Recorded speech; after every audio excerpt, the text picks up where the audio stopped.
The Canon EOS R5C is quite the little camera. In a world where nuclear war has begun, vampires fought back in super real 3D. I think my question about it really is like, what does it not have that you need? It's pretty damn impressive. Now, I have Red Epic Dragon, and I've mentioned that in several videos because that's how this whole story started. 7 days ago, this camera went completely underwater. Completely. I thought it was ruined. It did boot back up after 6 days. The story is on a different vlog. But this camera came in while I was on the waiting list for one, either this or Red Komodo. And with my Red starting to work again and this coming in, it was kind of like I'd already had my eye on this camera. The reason I've been interested with it from the get-go is because I have enjoyed having the Canon EOS R, the original version, which is only 4K and 8-bit color. And I knew that going into 10-bit and 12-bit color, as the XF AVC offers 10-bit and the RAW offers 12-bit color, would be much closer to the experience that I have with my Red. I've also got other cameras over the years, and I'm used to 10-bit color, and I do love it. It's definitely a big difference over 8-bit. 12-bit is fantastic. The Red offers 16-bit, but I will say, and I've mentioned this in another video where I did some of my initial first image test, you know, just to push the grade, just to see where I could take it, and it feels, so far, I mean, it's feeling like just as flexible as the Red. The color separation's very nice. I'm able to get some pretty extreme looks out of it. That's good for me because I do like to do a lot of music videos. I have my corporate stuff and I got my music videos.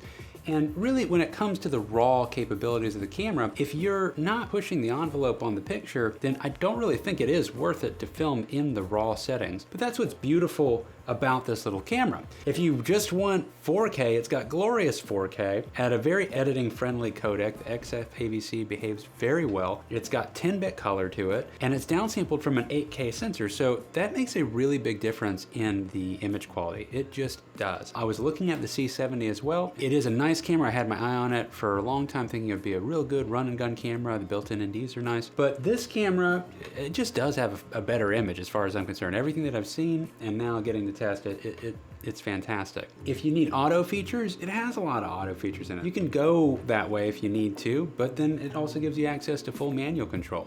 You've got your C-Log options for maximum dynamic range. The dynamic range is very impressive, in particular for a Canon camera. I love the Canon color, and a lot of people do, but the dynamic range has always been a weak part of the Canon experience. And I don't feel like it's a weak part anymore. I've been really impressed at the way it's handling highlights even when it gets blown out.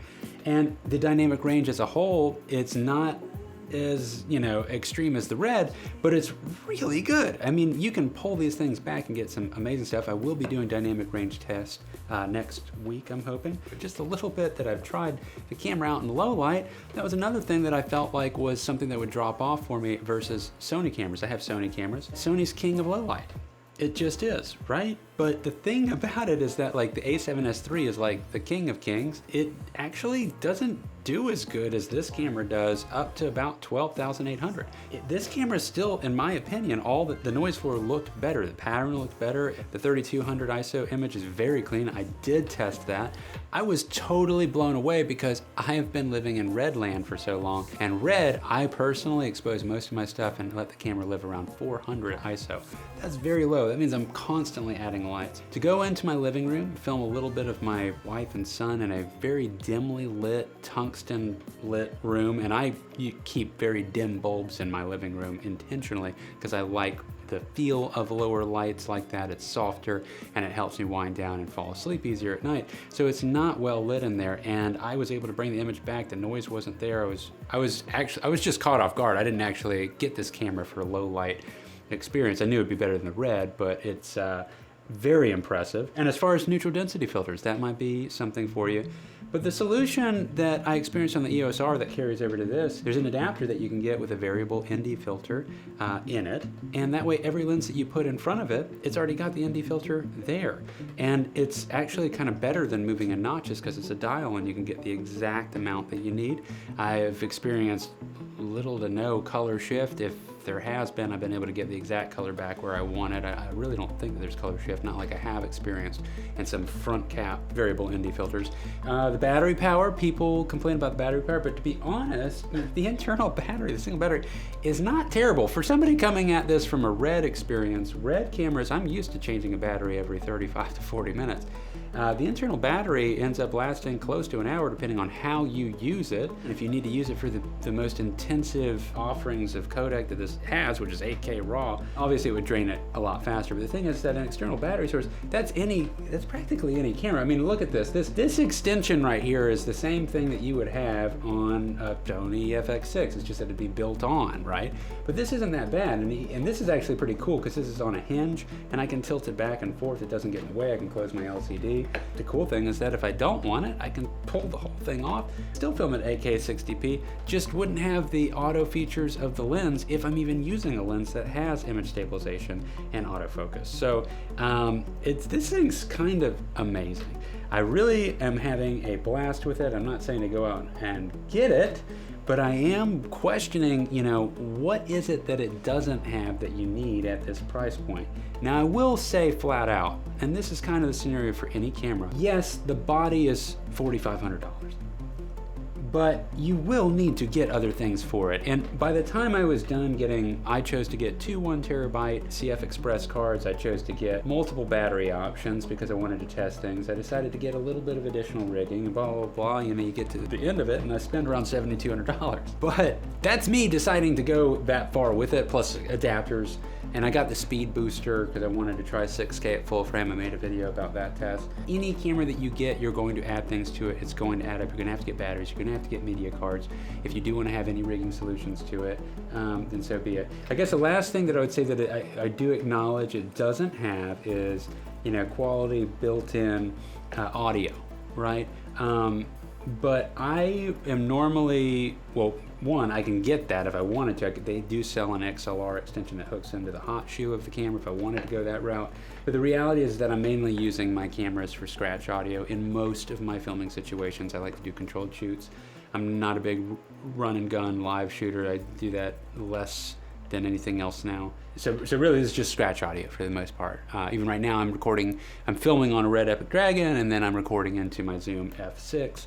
And I use body mics and stuff, so that's usually where I'm going to for my main audio. And another thing is it's an insane stills taking camera too. And you got the cinema menu features in it as well. So you got focus assist and exposure tools that you normally haven't had in your mirrorless camera bodies for Canon. It's awesome. So my recommendation's there. I'm really looking forward to testing it more. If you want to follow along and see some of the other tests, like I said, hopefully next week.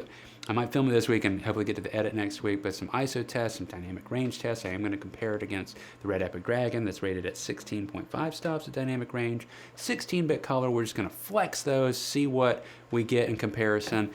Cool. All right, guys. Best of luck in your camera decisions, but so far, really, really enjoying the Canon EOS R5C. Peace.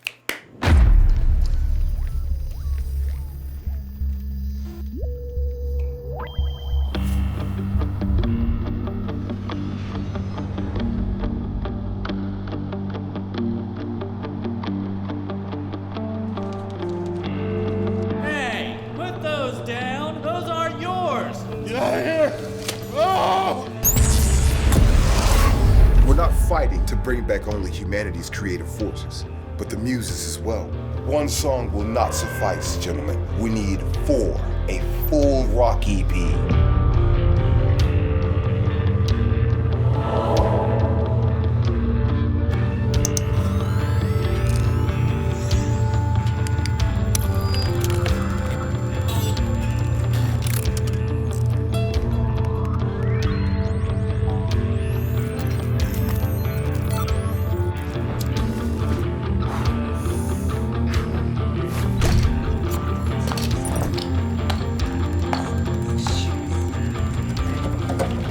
Okay, man, on my 3 count, engage your pedal for transport. 1, 2, 3. Ash. Dick?